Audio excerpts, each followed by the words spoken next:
Right, Joe, how are you? I'm fine, how are you? Good. Listen, past few months, obviously we've had the lockdown situation, and it's been difficult for a lot of people to get to Mass. What kind of things have you been doing in your prayer life, your faith life, to kind of almost cope with this new situation? So, during challenging times, times of strife or uncertainty, for me personally, I always look back to my faith in one form or another. Quite often that is attending Mass every weekend. Obviously, for obvious reasons, we've not been able to do that, so thanks to the wonders of social media and online viewing platforms, we've been able to go to Mass at home. So I've been doing that, like a lot of people have been doing as well.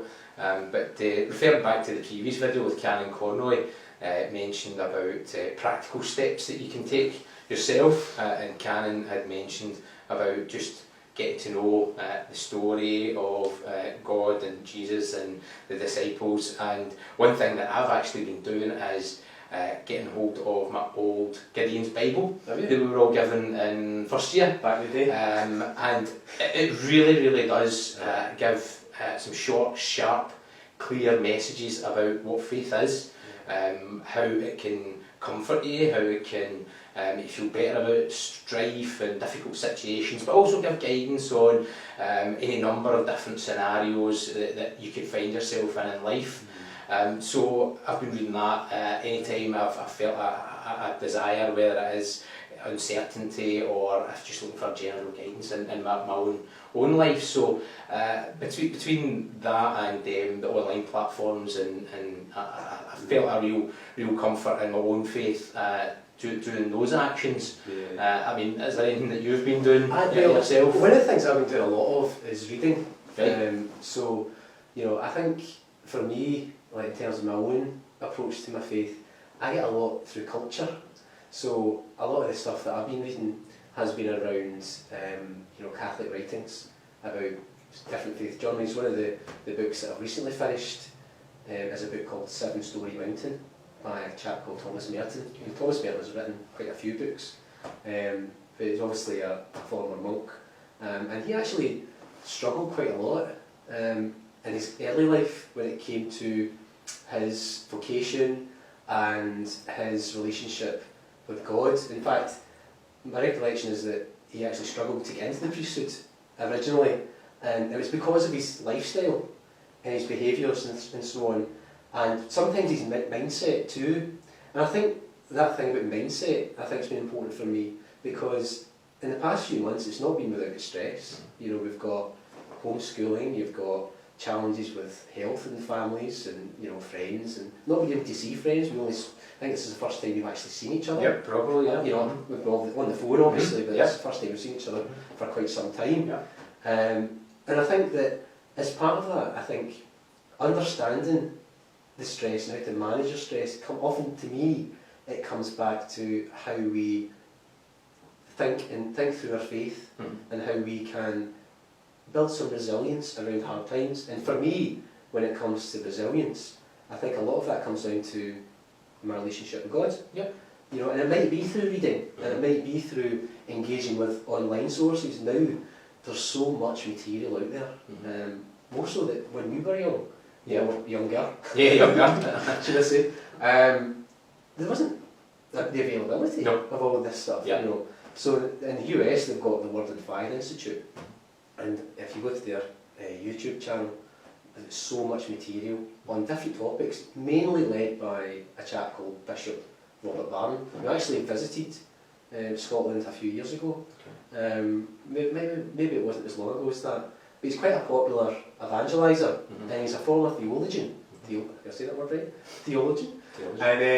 And he talks about different topics around, you know, Catholic ideas. He talks about theology. He's a big fan of talking about culture and what's happening politically in the world at the moment, and how to make sense of that from a Catholic and wider Christian perspective. And I found those resources really useful, because, you know, they're updated regularly, and there's often material which corresponds with what's happening at any given time. So online there's been quite a lot of preaching and talks given by Bishop Barn on the COVID situation. Okay. So, So it's relevant to the current challenges and like you mentioned there, political situations and such. Definitely, and one of his things is to say that, with any crisis, there can be an opportunity for faith. So one of his recommendations, and actually this is why I ended up reading Seven Storey Mountain, was because he recommended it, Right. is that when you can't go to places, and when you can't do what you did before, and often things that we took for granted, it can be an opportunity to do some reading. It can be an opportunity to reflect, and often that can be a personal thing, but you can do it with your family as well.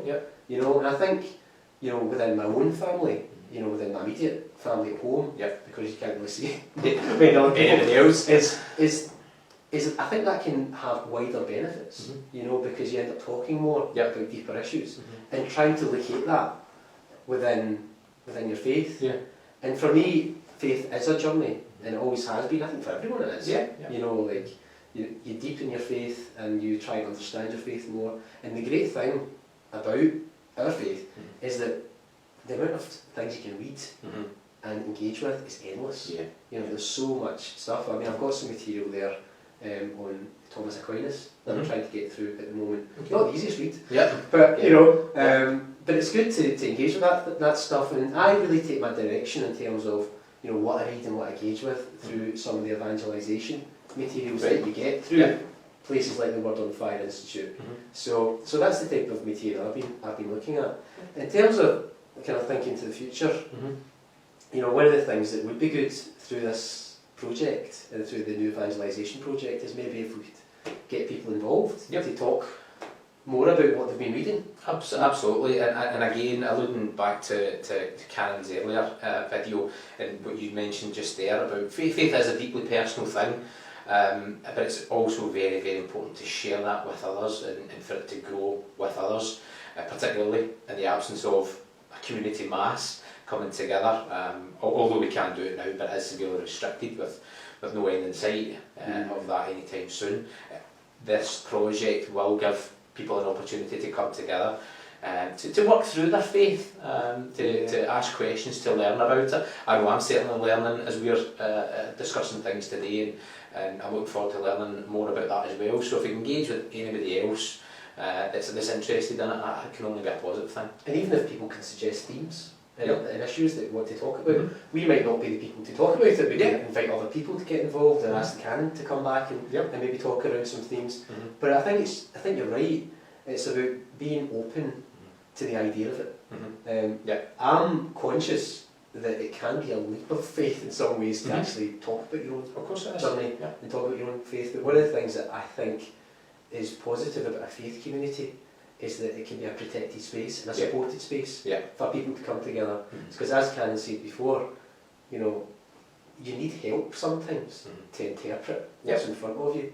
And sometimes the way you interpret things is through the experience of others and understanding the experience of others. So hopefully this will help people start to have a conversation about their faith just through us having a chat just now. Absolutely. Fingers crossed. Yes, definitely. Thanks, John.